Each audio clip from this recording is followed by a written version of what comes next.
Hello, everybody. Today I'm joined by Gabe from Firelock Games to talk about an upcoming project which takes Firelock into not just a new period, but also a new genre of game, which is a RPG for World War II and its war stories.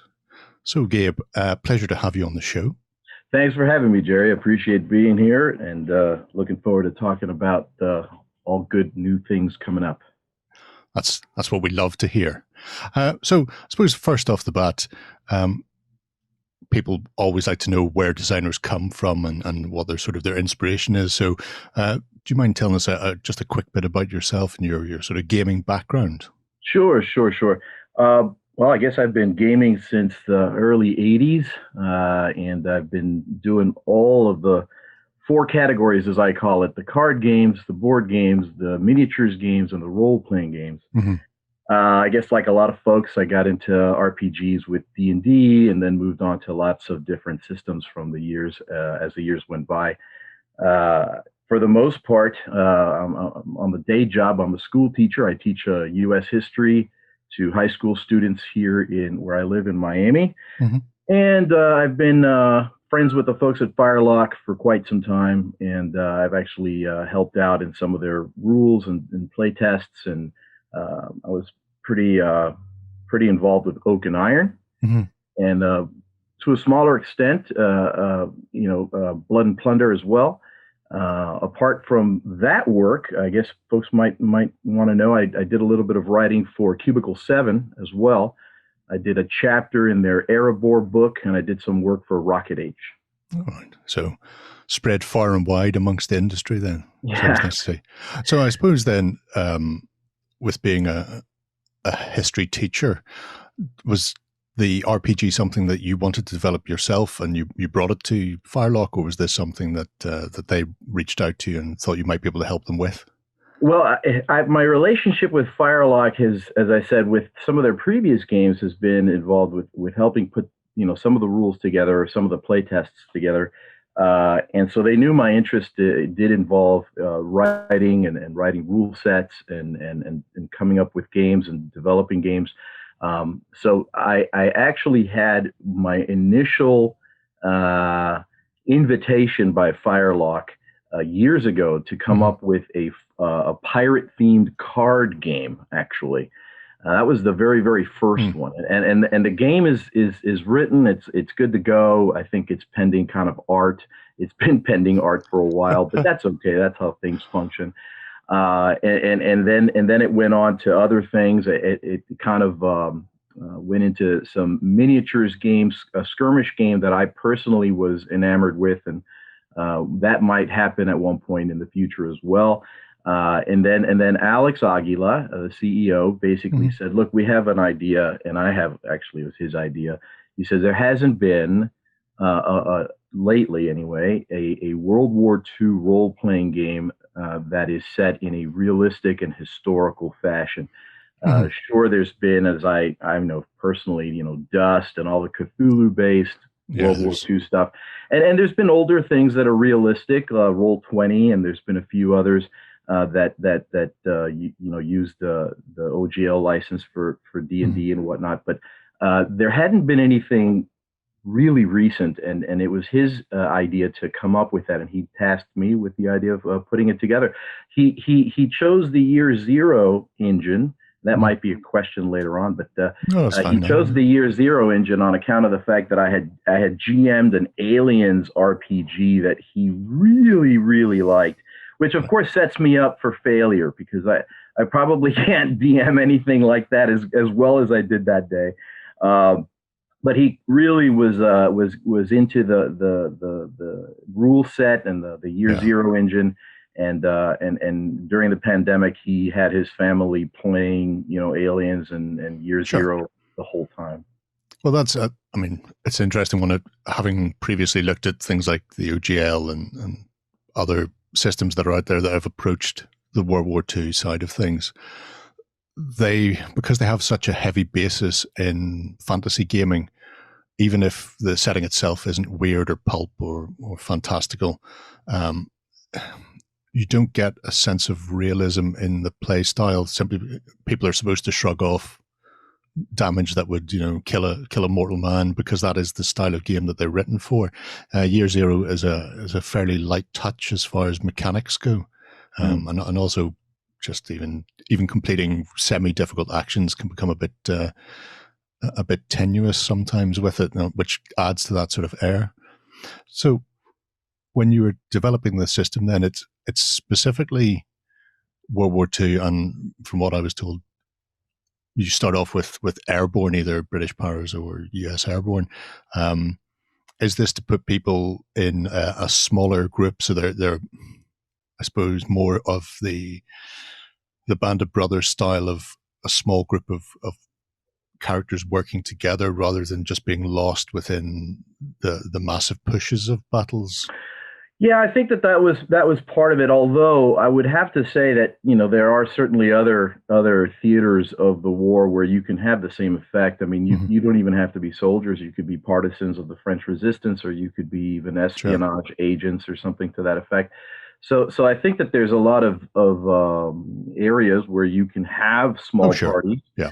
And indeed, even the airborne, you can argue, well, they didn't hang out in just groups of 5. That doesn't really seem to make sense.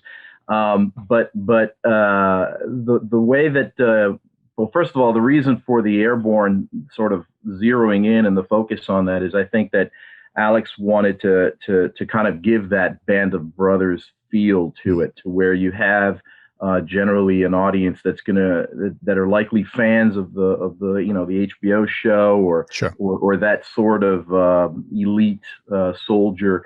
And I think that zeroing in allows us to take a little more care and attention to the history. If you kind of pan back, then you end up having a lot of very small minutia lost in the panorama. So focusing in, that was the historical efforts made, and then of course it opens up the possibility for any kind of expansions or supplements to cover other theaters of war.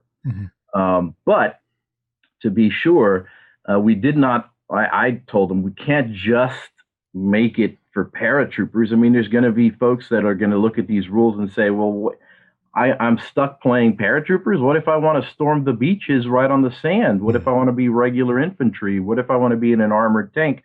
So the core book will have the capability to create those other kinds of characters, and it will have information that allows you to play in other theaters, albeit for now Western Europe. I know that there's folks on online and whatnot that have talked about the excitement of playing in the Eastern Front or playing the Pacific War.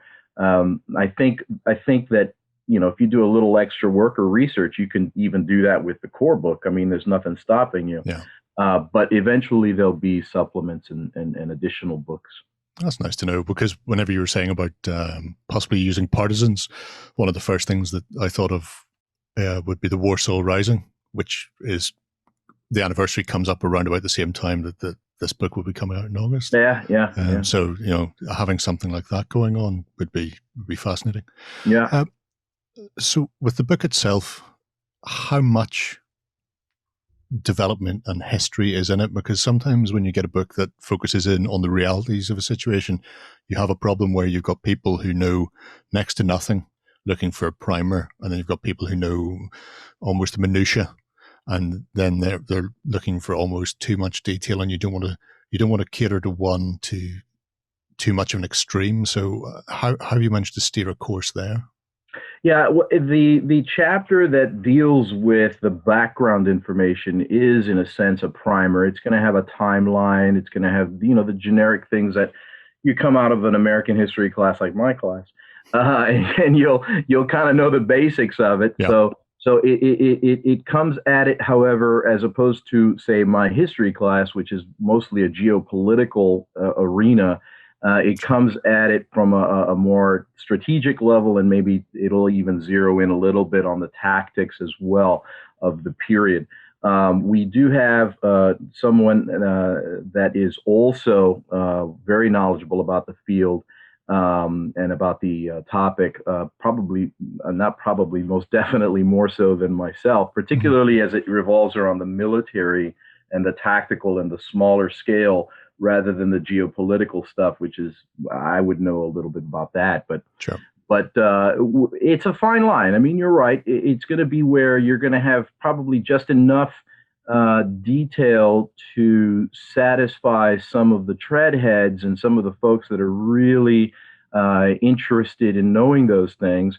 And we might even crop up with a few things that are obscure, that we're going to make an effort to finding some of the obscurities of the war. So that maybe even some things are learned, by the guys and girls that know quite a bit.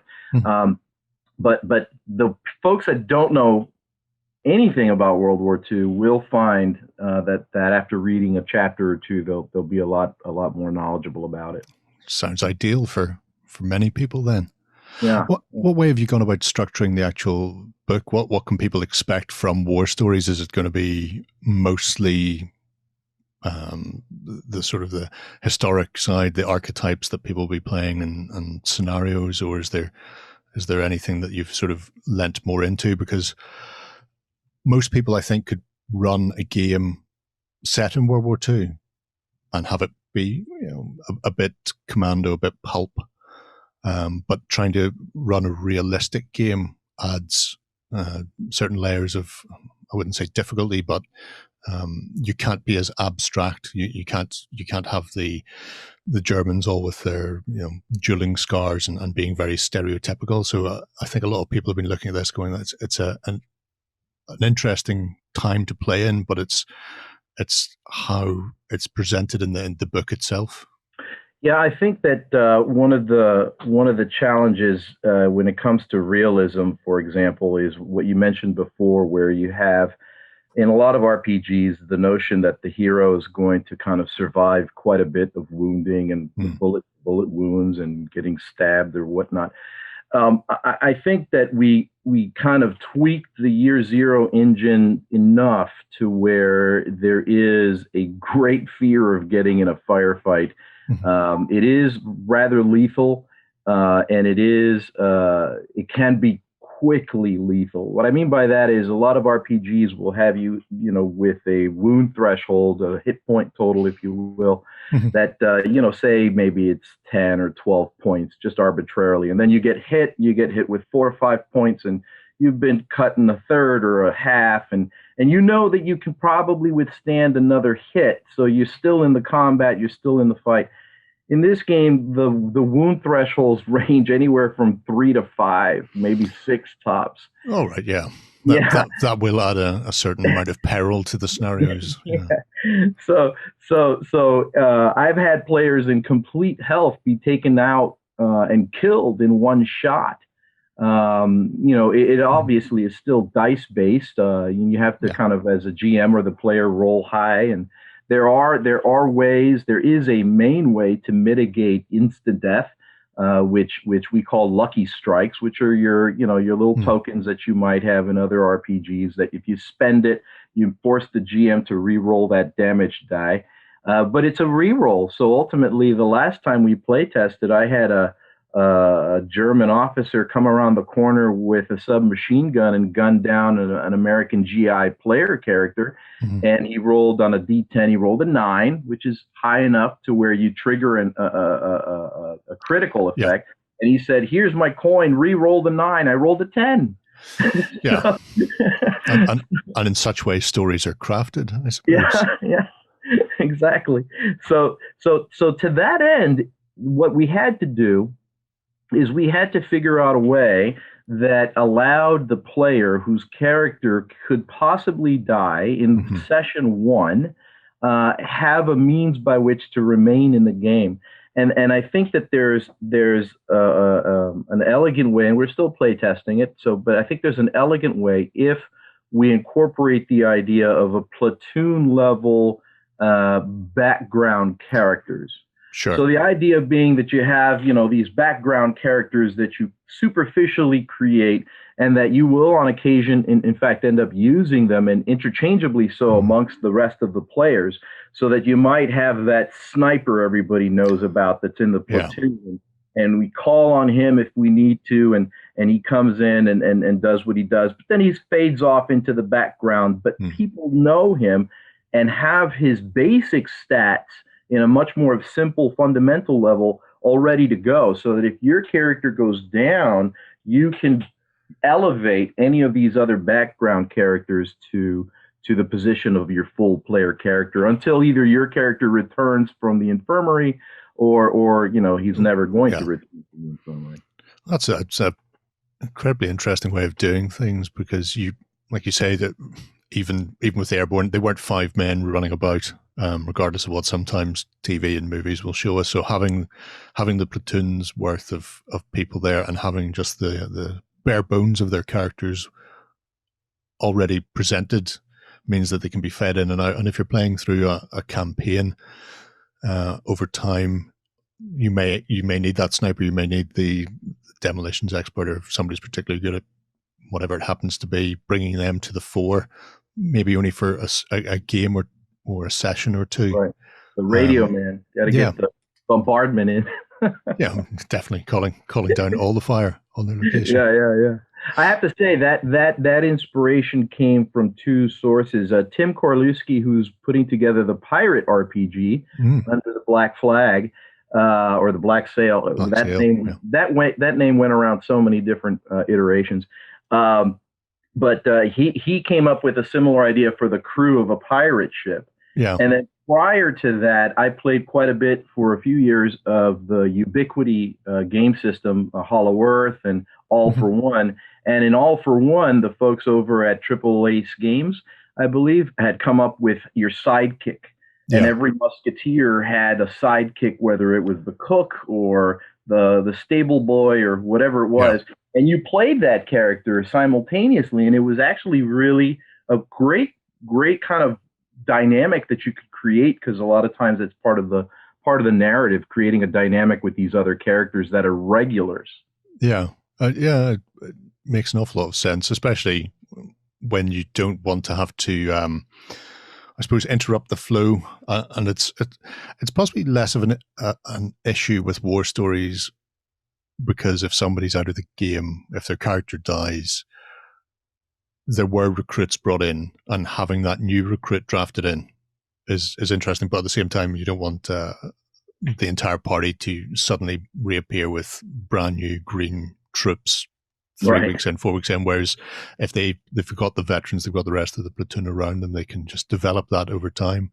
And it allows a much greater exploration of the players as well, because I find myself, when I'm playing an RPG, when a player character dies and you have to bring somebody else in, too often you'll almost play the same character again. Well, yeah. Whereas with this sort of grouping, then they have the similar skill sets, but within that they can be very different characters. And if you're occasionally seeing them pop in and pop out as sort of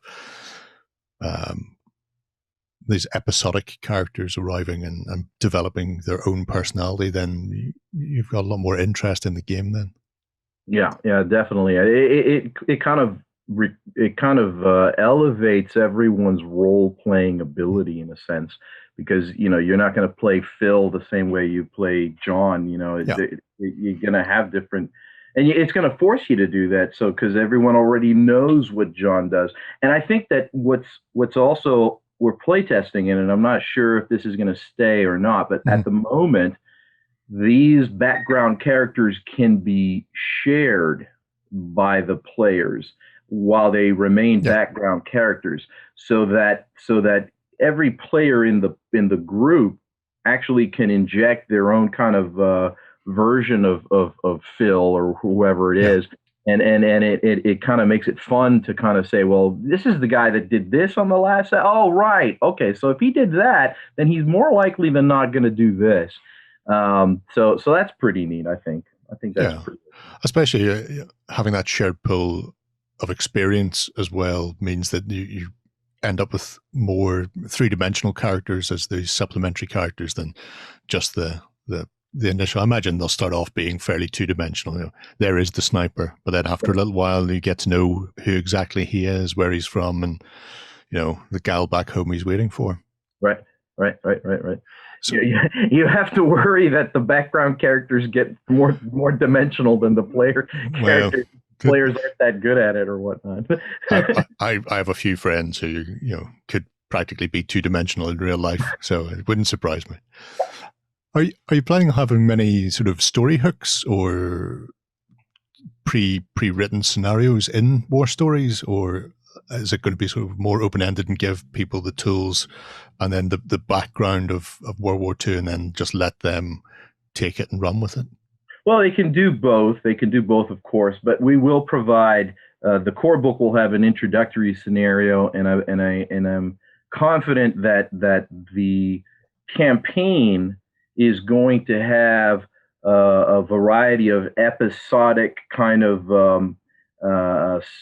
missions or scenarios that will lead the group from D-Day all the way to Berlin. Mm-hmm. Whether that's, what is that, maybe 5, maybe 7 episodes or 8 episodes. I think that they'll probably be sort of looked at as in the same fashion as the Aliens one-shots, where they're cinematic portrayals.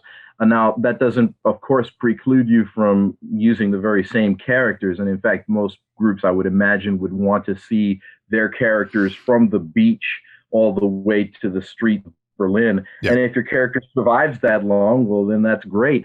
But I think that it'll be episodic, and I think it will kind of go towards, say, something like, the parachute landing, and then moving on to maybe Carentan or any of the villages in Normandy, or then maybe moving on to Market Garden, Bastogne, the Eagle's Nest. Any of those particular settings will have its own scenario. I'm not sure how in depth it will be. We haven't reached that point yet. Sure. But that's what I envision: episodic, cinematic moments that you can capture as a one shot. That does, yeah. I think that's probably a really easy point of entry for a lot of people as well, if they're not having to worry about literally slogging for a year and a half to get anywhere. If they can sort of jump into the important points of time and leave aside some of the more mundane parts of actual fighting a conflict. Right. Now, the mundane parts I want to add, because it's still in the works and it's still being kind of developed. I have a great amount of help, and our consultant for the Year Zero engine is Dave Seamark. And Dave is kind of brainstorming the idea of a hex crawl campaign as well. So now the hex crawl campaign probably is more along the lines of what you were describing, but I would imagine that the hex crawl campaign might fit in between the episodic moments, and it'll allow players to kind of while you could say mundane, but there's also the idea that somebody brought up online, and you kind of want to avoid. Is this going to be an RPG where it's all firefights and shooting? What about character development? What about the downtime? There's got to be something to be said about that. And I think that if you're going to do a role-playing game, it's up to the players to decide what they're going to zero in and focus on. But some players, I would imagine, might be interested in playing the non-firefight portion to develop their character and to kind of see them grow in a non-combat way. So I think both of them will be catered to. We'll see how that hex crawl campaign brainstorming goes for Dave, and he'll be showing me what he's got probably when I get back in July. Well, it does, yeah. I suppose just thinking back even to the Band of Brothers, there were a few episodes where it wasn't anything particularly significant militarily, but you did have those nice character parts. I'm trying to remember the name of the character who found the Edelweiss on a dead German soldier. And a lot of that was not, I mean, there was combat in it, but a lot of it was just about him and about the effects the war was having on him as well. Yeah. I suppose coming back around to the mechanics, archetypes and nationalities.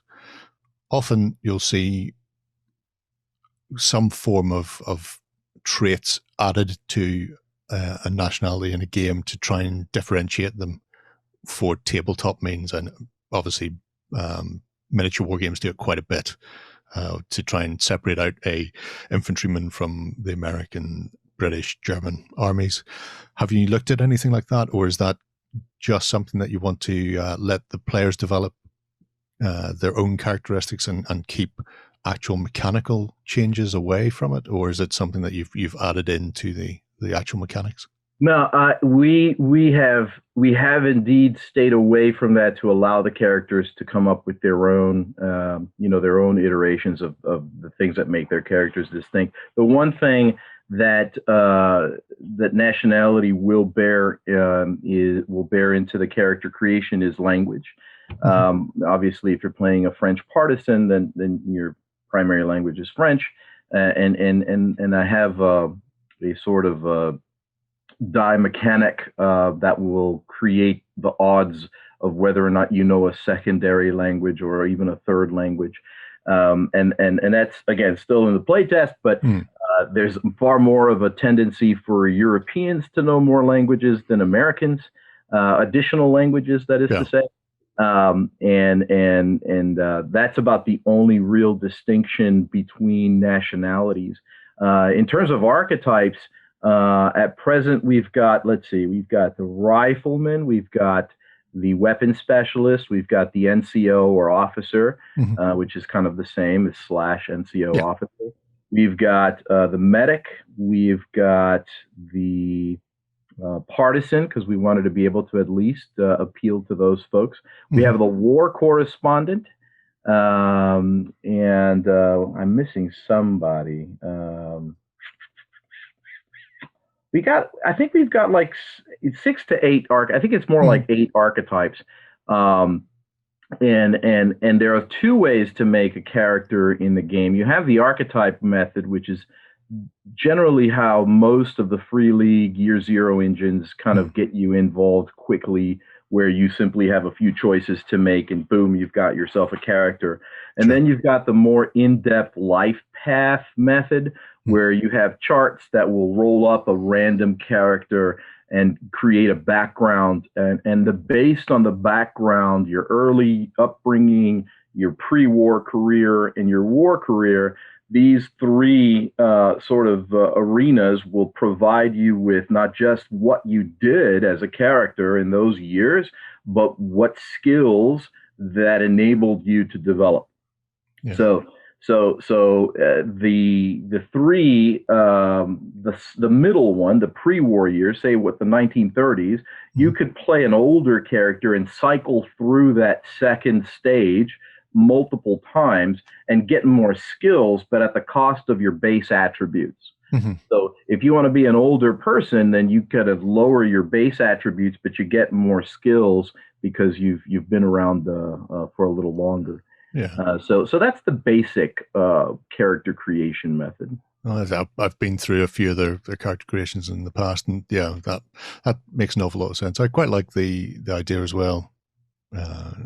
Call of Cthulhu had something similar. You could go beyond your prime, but in doing so, wisdom comes at a cost, I suppose. You get these additional abilities or skill points, but you're not quite as dexterous, or maybe not quite as quick on the move as people half your age. So it allows you to round out the platoon as well with a variety of ages. Not everybody is 18 stepping off the boat or stepping out of the plane at the same time, and with the exact same skill set. So it's a handy way of doing it. It's funny, when we first looked at War Stories, just a very brief article that it was coming, a few people mentioned the fact that if there was the realism, would they be taking languages into account, and specifically saying, a lot of people landing in Europe not being able to speak second languages. So it's interesting, one, that you've approached it. Secondly, if we ignore the rest of Europe, if we ignore continental Europe, I would always have put Americans speaking second languages slightly higher than British speaking second languages, simply because you have these pockets, like the Pennsylvania or the like, where they're very focused on where they come from, who they are, and often they will still continue to speak German or Italian or some form of Scandinavian, whereas you don't really see that in Great Britain and Ireland. It's pretty much, there are some people who speak other languages, so Right. it's just strange how from this side of the pond, I would have went American, probably slightly more likely to speak a second language over Right. somebody from the British Isles. Right. Europe's different again. Obviously, you Yeah. get a larger melding there, so you get quite a lot of people with multiple languages. But yeah, Yeah. We've got for this particular core book, since we're focusing on Western Europe, mm-hmm. we've got, a random chart. If you really want to create a completely random character and you're throwing out the window the idea of playing in the 101st or playing in the 6th, if you're throwing that out and you say, let's just make a completely random character, we've got a D6, and it's American, it's British, it's French, it's Belgium, it's Dutch, mm-hmm. and the sixth one is.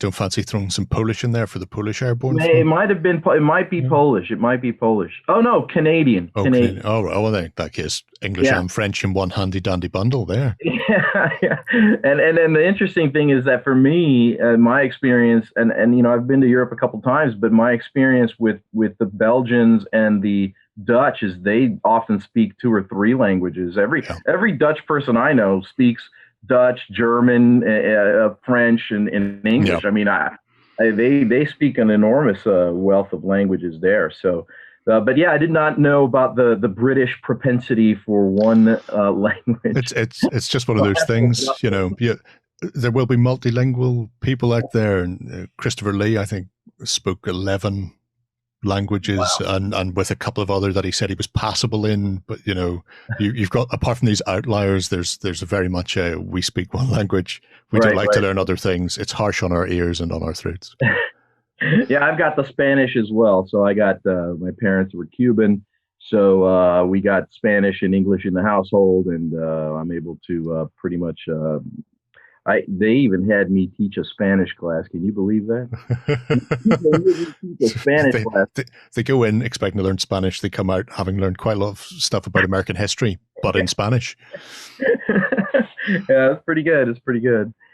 So I suppose before I vanish and let you get away, the big question, but you've mentioned it a couple of times that you're thinking about expansions. Is there anything sort of penciled in, or is there anything that you particularly like to visit that could come in down the line?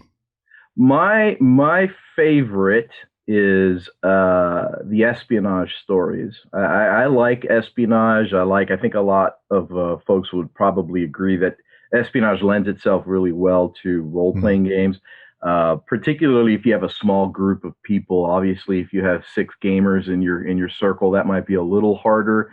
But if you've got those 2 guys or girls that come in and that's all you got that day, then that's a great espionage story waiting to be told.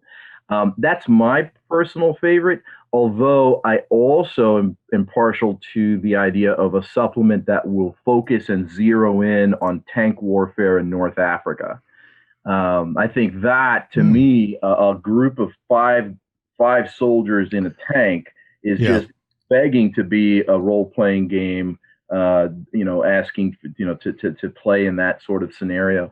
So I think that those would very likely be in the future. I know that Alex in particular is trying to put together one of his famous adventures for Bastogne. And I think that that one might feature some vehicle rules that are expanded upon from the core book. Sure. Because I think that that's what the core book is going to basically have, the fundamentals that allow you to play, whereas these expansions permit us to kind of add a layer of complexity if the players want to play with that complexity. Yeah. You're going to have the World War II grognards that are really keen about the minute differences between, M3s and the different kinds of iterations of the tiniest details. And then you're going to have the folks that say, no, that's not for me. I don't want to play that. That's not my kind of game. So the expansions kind of give you the ability to add it or not add it. And that's kind of how we're going to go, I think. I think it's probably an excellent way to look at it as well. If especially when you've got things like the ability to take people off to another theater where the conflict played out much differently, and just the way things progressed because of the area they were in and the geography they had to deal with, that things changed significantly between the Pacific, North Africa, Burma, and Europe as well. So, yeah, but being able to go in and go, that theater's always interested me, or maybe, playing a tanker in North Africa could definitely be a way to go, where other people would be going, well, maybe I'd much rather have a look and see what it would be like to take the Russians and attack the Narva line and sweep down to Berlin that way, and everything that comes with that, in which case you've got a whole other weather system and sort of military organization to deal with and to be involved with there as well. Sure. And you could, I don't see why you wouldn't be able to. You could, let's just say hypothetically that the North Africa book comes out before the Eastern Front. Mm-hmm. You could take the expanded tank rules and apply them to the core book and then play in the Eastern Front, albeit without some of the organizations and the weather. But at least it provides a framework that you can play with from that point. And if there's one thing role players are generally good at, it's improvising massively, taking the rules and tweaking them to get what they want to do and to tell the stories that they want to tell.